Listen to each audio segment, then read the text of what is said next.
In today's video, I'm going to teach you how to lock your Shopify store using built-in password protection.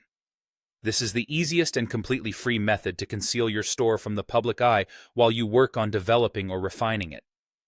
Let's walk through the process step by step to ensure that your store stays discreet until you're ready to unveil it to the world. First and foremost, start by logging into your Shopify admin.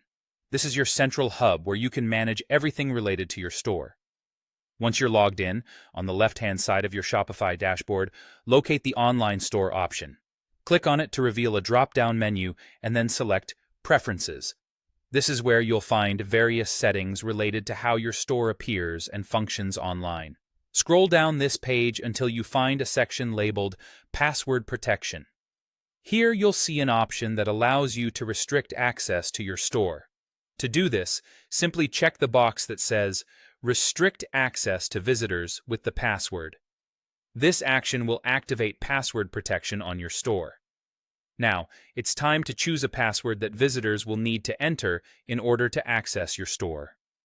This step is fundamental in ensuring that your store remains private and secure, so make sure to select a strong password that you haven't used for your Shopify admin login.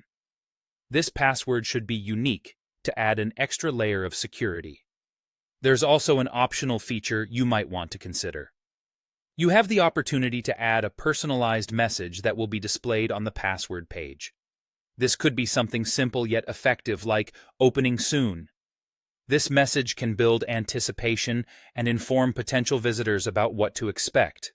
It's a nice touch that makes your page more informative and engaging, especially if you have a launch date in sight.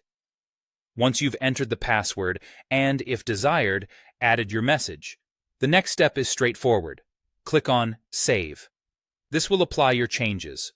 From this point on, anyone attempting to visit your store will be greeted by a password page.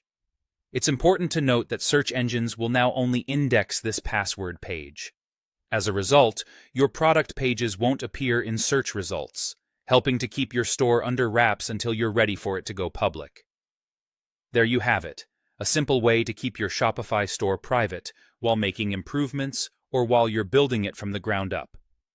I hope this tutorial was helpful, and you can now take your time to perfect your Shopify store before sharing it with your customers. Stay tuned for more tips and tricks, and thank you for watching.